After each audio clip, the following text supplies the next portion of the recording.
अमास Darbhanga expressway.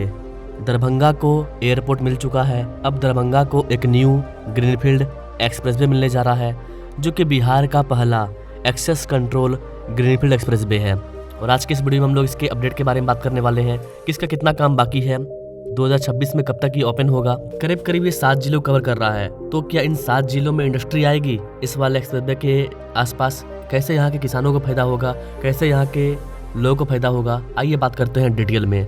नमस्ते and welcome to all India Bihar, मैं विकास। अगर आप यहाँ पर आ करके कुछ भी अपने इलाके में और अन्य लोगों को भी प्रेरित करिएगा, आ करके कहीं इंडस्ट्री लगाएंगे, हम लोग उनके लिए जमीन उपलब्ध कराएंगे। दोस्तों, जैसा कि आप जानते हैं, विकास की गाड़ी सड़क से होकर के ही गुजरती है। अगर आपके राज्य में, आपके इलाके में, आपके ज़िले में सड़क आ गया, एक्सप्रेसवे हाईवे आ गया, तो आपके राज्य का डेवलपमेंट निश्चित है। तो भारत सरकार कुछ इसी तर्ज पर काम कर रही है और बिहार में कई सारे एक्सप्रेसवे को बनाने का प्लानिंग किया गया है।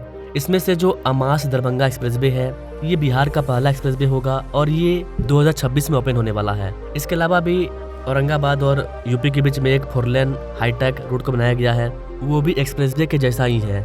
लेकिन अमास दरभंगा एक्सप्रेसवे ये बिहार का पहला ग्रीनफील्ड एक्सप्रेसवे है और इस वाले एक्सप्रेसवे का निर्माण कार्य तेजी से आगे बढ़ चुका है। न केवल आगे बढ़ा है बल्कि अपने अंतिम चरण में भी पहुंच चुका है।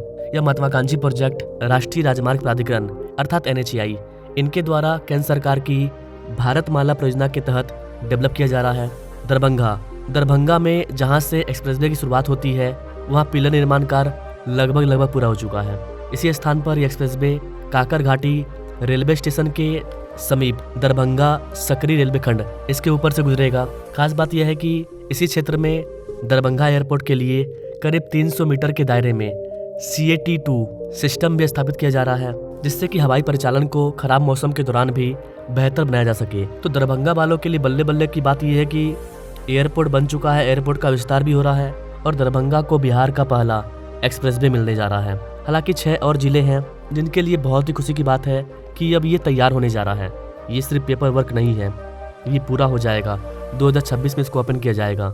राज्य का पहला एक्सेस कंट्रोल ग्रीनफील्ड एक्सप्रेसवे। यह प्रोजेक्ट उत्तर और दक्षिण बिहार के बीच में सीधा और तेज संपर्क स्थापित करेगा, जिससे न सिर्फ यात्रा आसान होगी बल्कि आर्थिक गतिविधि को भी नई गति मिलेगी। यह एक्सप्रेसवे गया जिले के अमास से शुरू होगा, जो कि दिल्ली कोलकाता राष्ट्रीय राजमार्ग 19 पर स्थित है, और दरभंगा जिले के बेला नवादा क्षेत्र तक पहुंचेगा, जो कि नेशनल हाईवे 27 के पास है। इसके जरिए औरंगाबाद गया क्षेत्र को सीधा मिथिलांचल के प्रमुख शहर दरभंगा से जोड़ा जाएगा। इस वाले ग्रीनफील्ड एक्सप्रेसवे की लंबाई 189 किलोमीटर है, अर्थात करीब 190 किलोमीटर, और ये बिहार के 7 जिले औरंगाबाद, गया, जहानाबाद, पटना, वैशाली, समस्तीपुर और दरभंगा इनसे होकर गुजरेगा। और बिहार के ये 7 जिले अपने आप में काफ़ी ज़्यादा इम्पोर्टेंट हैं। यहाँ पर काफ़ी ज़्यादा नई इंडस्ट्री आने वाली है। तो यहाँ पर जो इंडस्ट्री लगेगी, इंडस्ट्री को व्यापार करने के लिए, चीज़ों को लाने जाने के लिए एक्सप्रेसवे काफ़ी ज़्यादा इंपॉर्टेंट है। बिहार में इंडस्ट्री तब आएगी जब वहाँ पर हाई क्वालिटी के अच्छे एक्सप्रेसवे हाईवे अवेलेबल होंगे, ताकि लॉजिस्टिक कॉस्ट कम हो, चीज़ों को बनाने में, रॉ मटेरियल को लेकर के आने में टाइम ज़्यादा बर्बाद ना हो, समय बचे, ट्रैफिक जाम ना हो। तो ये काफ़ी इंपॉर्टेंट एक्सप्रेसवे है इन 7 जिलों के लिए। यहाँ के बिजनेस को तो बढ़ावा मिलेगा ही मिलेगा। इन 7 जिलों में जो लाखों करोड़ लोग रहते हैं, उन करोड़ों लोगों को इसका फायदा होगा। पटना में ये एक्सप्रेसवे कच्ची दरगाह से लेकर के बिदुपुर 6 लेन का एक ब्रिज बनाया जा रहा है। इसके माध्यम से नदी को पार करेगा। बिहार को गंगा नदी पर 16 लेन का ब्रिज मिलने वाला है। बिहार में कितने ब्रिज ओपन होने वाले हैं 2026 में, इस पर मैंने अभी हाल ही में ये वीडियो डाला है। अगर आपने अब तक नहीं देखा इस वीडियो को, नीचे डिस्क्रिप्शन बॉक्स में लिंक दिया हुआ है, क्लिक करके जरूर देखिए। बिहार में सिर्फ गंगा नदी पर 18 ब्रिज हो जाएंगे, जिससे कि बिहार के उस पार से इस पार व्यापार करना काफ़ी ज़्यादा इजी हो जाएगा। लोगों को अब लंबा रूट घूम करके नहीं जाना पड़ेगा। तो कच्ची दरगाह बिदुपुर, ये जो 6 लेन का ब्रिज है, इसे स्पेशली अमास दरभंगा के लिए बनाया जा रहा है। इस वाले प्रोजेक्ट में 5000 से लेकर के 6000 करोड़ रुपया खर्च होने का अनुमान है। शुरुआती चरण में यह 4 लेन का एक्सप्रेसवे होगा, लेकिन यहाँ पर हम जगह को छोड़ रहे हैं। जमीन खरीद लिया गया है, 2 एक्स्ट्रा लेन के लिए जमीन छोड़ा जाएगा। फ्यूचर में जब यहाँ पर ट्रैफिक जाम ज़्यादा होगा तो अपने लोग इसका विस्तार कर देंगे। तो फ्यूचर में इसको 6 लेन तक विस्तार किया जाएगा। इसके अकॉर्डिंग इस पर काम किया जा रहा है। एक्सप्रेसवे को 4 अलग अलग पैकेज में तैयार किया जा रहा है। पटना और गया के बीच में करीब 40% काम पूरा हो चुका है। इसके अलावा कुछ हिस्सों में भूमि अधिग्रहण के कारण काम प्रभावित हुआ था, लेकिन अब निर्माण कार्य वहाँ पर भी तेजी से आगे बढ़ चुका है। 2026 में ये ओपन होगा, ये कंफर्म है, लेकिन किस दिन ओपन होगा इसको लेकर के डेट अभी सामने नहीं आई है। कई सारे मीडिया रिपोर्ट बता रहे हैं कि मार्च में ये ओपन होगा, लेकिन जब तक कोई ऑफिशियल डिटेल नहीं आएगी तब तक मैं इसको कंफर्म नहीं करने वाला। नया अपडेट आएगा तो उस पर अपडेटेड वीडियो आपको मिल जाएगी। सवाल ये है कि बिहार का ये पहला एक्सप्रेसवे है, क्या इसके आने के बाद बिहार को इस तरह के और कितने एक्सप्रेसवे मिलने वाले हैं? क्या इसके ओपन हो जाने के बाद सच में इन 7 जिलों का कायाकल्प होगा? तो कैसे आपको बता दें कि जरूर होगा, क्योंकि ये अपने आप में काफ़ी ज़्यादा खास है। अगर इसके एडवांटेज की बात करें कि इस वाले एक्सप्रेसवे की विशेषता क्या है, तो गाइस एक्सप्रेसवे चालू हो जाने के बाद गया से दरभंगा की यात्रा, जो कि अभी 6 घंटे से 5 घंटे का टाइम लेता है, ये मात्र 2.5 से 3 घंटे के अंदर पूरा हो जाएगा। इससे पटना, गया और दरभंगा एयरपोर्ट के बीच में कनेक्टिविटी मजबूत हो जाएगी। अमास दरभंगा एक्सप्रेसवे बिहार का पहला एक्सप्रेसवे है, लेकिन एडवांटेज इसका ये है कि ये एक ऐसा एक्सप्रेसवे है जो कि 3 एयरपोर्ट को एक लाइन में जोड़ देगा। Can you imagine? Patna airport, गया एयरपोर्ट और दरभंगा एयरपोर्ट, इन तीनों को एक लाइन में जोड़ देगा, जिससे कि लोग कम से कम समय में किसी भी एयरपोर्ट से फ्लाइट ले पाएंगे। जो बिजनेसमैन होंगे, जो व्यापारी होंगे, जो बड़ी बड़ी डील होगी, जो चीज़ों का आदान प्रदान होगा, उसके लिए एक्सप्रेसवे और एयरपोर्ट ये दोनों इंपॉर्टेंट है। और ये एक्सप्रेसवे एक मल्टी मॉडल कनेक्टिविटी का काम करेगा, एक इकोनॉमिक कॉरिडोर के रूप में काम करेगा, क्योंकि इस वाले एक्सप्रेसवे की मदद से 200 किलोमीटर के रेंज में 3 एयरपोर्ट आ जा रहे हैं। ये भी इसकी खासियत है। इसके अलावा उत्तर और दक्षिण बिहार के बीच माल ढुलाई को ये काफ़ी ज़्यादा आसान बना देगा। व्यापार और उद्योग को बढ़ावा मिलेगा। उत्तर और दक्षिण बिहार को आपस में जुड़ने के उद्देश्य से इसको बनाया जा रहा है, और इससे लोगों को काफ़ी ज़्यादा उम्मीदें भी हैं।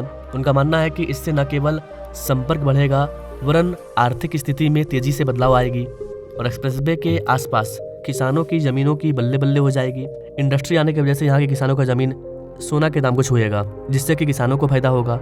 इसके अलावा गांव में जो किसान रहते हैं वो बड़े मार्केट में अपने सामान को बेच पाएंगे कम से कम समय में।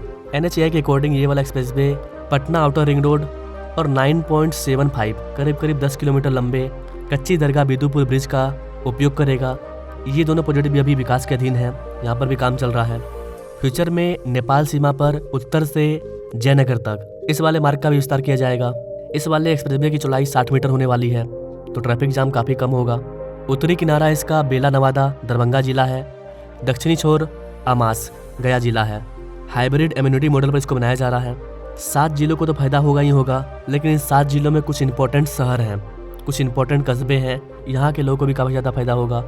फॉर एग्जाम्पल अमास हो गया, मथुरापुर, गुरारू, पंचनपुर, बेला, इब्राहिमपुर, उकरी, पभेरा, रामनगर, सब्बलपुर, चक सिकंदर, बहुआरा, शाहपुर, बघौनी जिसको ताजपुर भी बोलते हैं, सिमनंदनपुर, बूढ़ी गंडक, वासुदेवपुर, रामनगर, बेला, नवादा। तो इस तरह के जो भी छोटे बड़े टाउन हैं इनको काफ़ी ज़्यादा फायदा होगा इसके ओपन होने से। और ये रूट भी 47 किलोमीटर लंबा है। तो 2 कंपनी बेसिकली काम कर रही है, ज़्यादातर मेगा इंजीनियरिंग के द्वारा इस पर काम किया जा रहा है। काम काफ़ी तेज गति से आगे बढ़ चुका है। अगर आप इस इलाके से हमारी वीडियो को देख रहे हैं तो आप कमेंट करके बता सकते हैं कि आपके इलाके में किस तरह से काम चल रहा है, और आपके अकॉर्डिंग आपका इलाका का काम कब तक पूरा हो जाएगा। बोध गया ऑलरेडी फेमस है। पटना बिहार की राजधानी है, जहाँ से ये एक्सप्रेसवे गुजर रहा है उसके आसपास से कई सारे रोड निकलेंगे। कई सारे छोटे मोटे 4 लेन 2 लेन के रोड होंगे, जो कि राजगीर पहुँचेगा, बिहार शरीफ पहुँचेगा, जहानाबाद पहुँचेगा, मुजफ्फरपुर पहुँचेगा, समस्तीपुर पहुँचेगा। तो करीब 200 किलोमीटर के रेंज में ये एक्सप्रेसवे आने वाले टाइम में काफ़ी बड़ा बदलाव लाएगा। यहाँ पर हमने इसके बारे में डिटेल में बात किया है। आगे इसका कोई बड़ा अपडेट आएगा तो जल्दी इस पर वीडियो आएगी अकॉर्डिंग टू योर कमेंट। इसके अलावा अगर आप बिहार के किसी और इंपॉर्टेंट एक्सप्रेसवे के बारे में जानना चाहते हैं कि उसका काम कब शुरू हुआ, तो कमेंट कीजिएगा, क्योंकि बिहार में 5 से अधिक नए एक्सप्रेसवे बनने वाले हैं इसको छोड़ करके। तो कमेंट ना हो, बाकी मिलते हैं अपने लोग अगले वीडियो में। तब तक के लिए जय हिंद।